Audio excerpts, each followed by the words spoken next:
سلام الغزالات ديالي، نتمنى تكونوا في احسن الاحوال. اليوم ان شاء الله بغيت نشارك معكم هذا الكوردون بلو اللي كيجي صراحه شهوه منه، صنع منزلي كتعرفوا شنو فيه.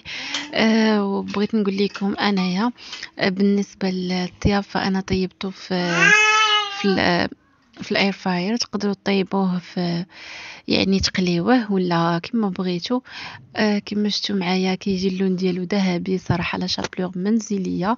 الا كنتو باغيين نتمنى ان شاء الله تتبعوا معايا المراحل ديال الفيديو باش هكا تشوفوا المراحل ديال الكوردون بلو. صراحه كيجي بنين وكيجي تماما بحال ديال برا. اول حاجه غادي تاخذوا هنايا سوا الدجاج سوا العداد، المهم الصدر ديالو. الا كان عندكم الطحون هي هذيك من الاحسن طحنوه نتوما. انا كان عندي هنايا العداد اللي طحنته شي شويه صافي، وزدت عليه هنايا واحد الفرماجه، غادي نزيد عليه واحد شويه ديال الثوم بودره، شويه ديال الملحه.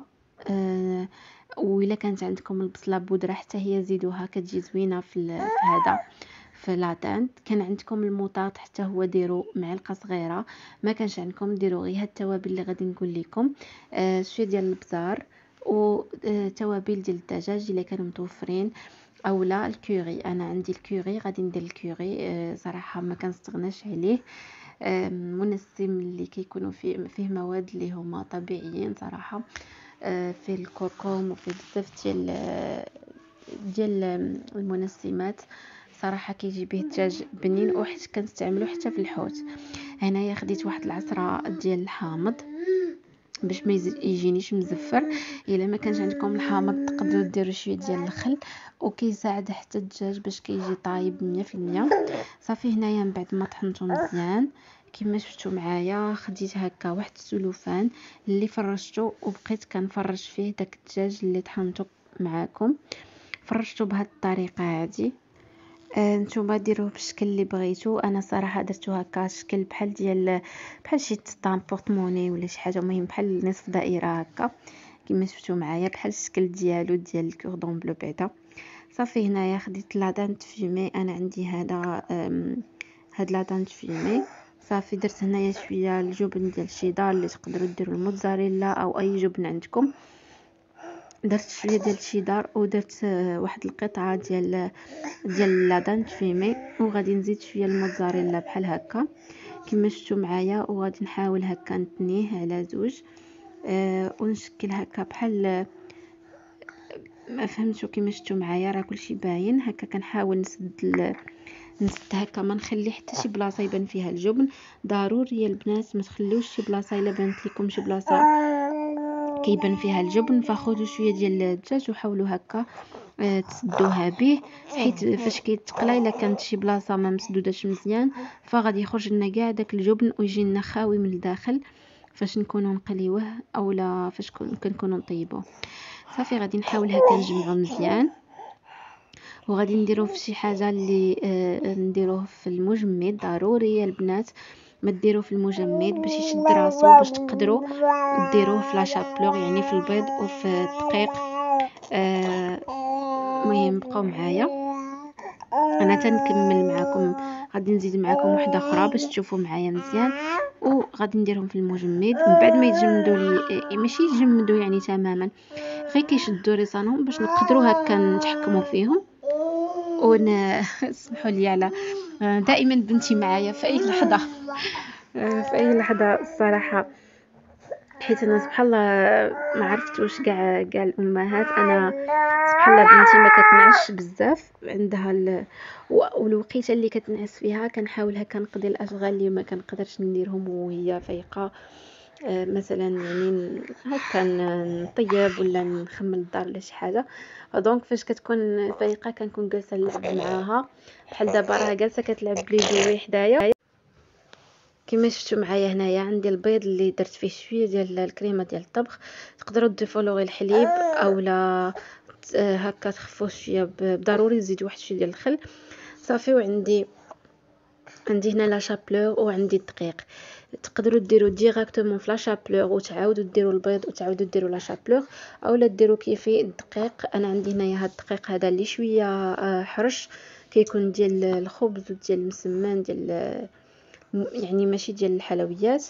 صافي يمكن لكم ديروا كما درت انا، اولا الا قلت لكم الا بغيتوه كروستيون بزاف فديروا لا شابلور في لا شابلور.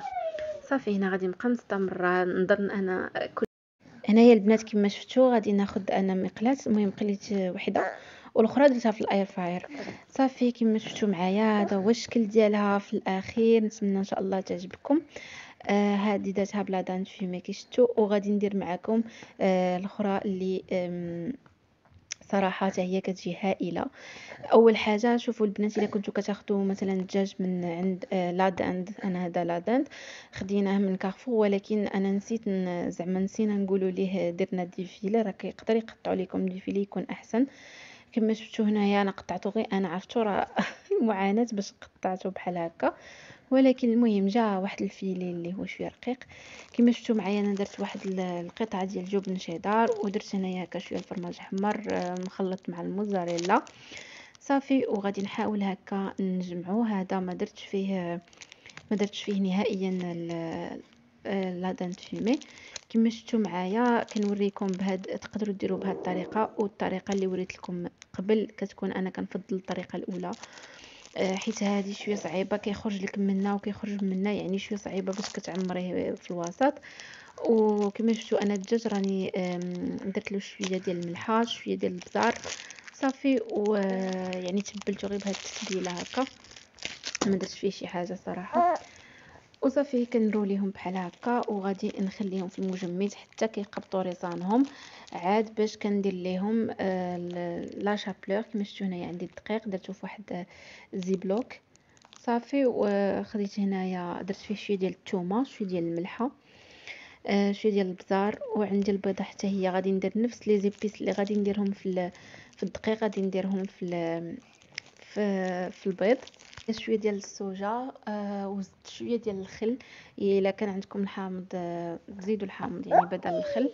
صافي هنايا زدت شويه ديال الملحه وصافي خلطتهم مزيان باش غادي شفتوا كما شفتوا هنايا خديت هذاك الزيبلوك درت فيه من بعد ما يعني خليتها شدت راسها في الكونجيلاتور. صافي هكا كنبقى بحال كان يعني نلبسها بالدقيق. تقدروا ديروا لا شابلور كما قلت لكم، ومن بعد غادي نديرها في البيض وغادي نزيد لها لا شابلور.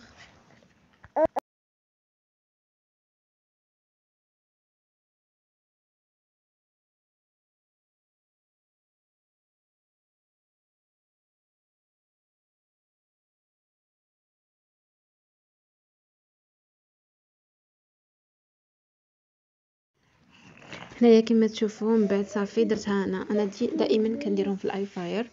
صافي دهنتهم هكا شويه ديال الزيت غير شي شويه، كنحاول ندير ماكله صحيه وفي نفس الوقت كتكون لذيذه. كما شفتوا معايا هنايا راه بديت كنقسمها لكم وراه كيخرج منها داك الفرماج. بغيت غير نوريها لكم من الداخل. انا على داكشي قلت لكم جو بريفير ديروها في الاول كما ديال الاول يعني مطحونه ما كيخرجش منها الفرماج، واخا حتى هذه ما كيخرجش منها، ولكن انا ما عرفتش جو بريفير الاولى احسن.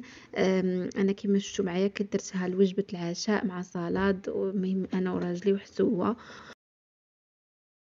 كما شفتوا هنايا انا درتها لوجبه العشاء، درت شوفان حسوه ديال الشوفان، وحنايا الجهه الشرقيه كنديروا القوق يعني القرنيع مسلوق، وكنديروا معاه واحد المغيناد بالخل وشي الحامض والملحه والزيت.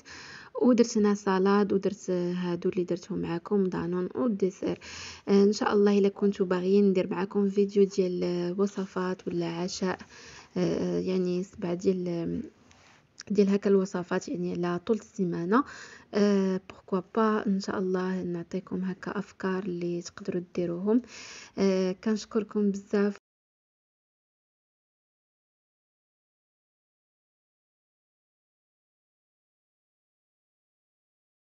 نتمنى ان شاء الله يعجبكم الفيديو ديال اليوم. ما تنساوش تخليو لي حركه الاعجاب وتبارطاجيو الفيديو مع الناس مع الاحباب والاصدقاء ديالكم، وتخليو لي كومونتير محفز باش هكا ان شاء الله نستمر ونخلي المزيد والمزيد. بسلامه في وصفات اخرى.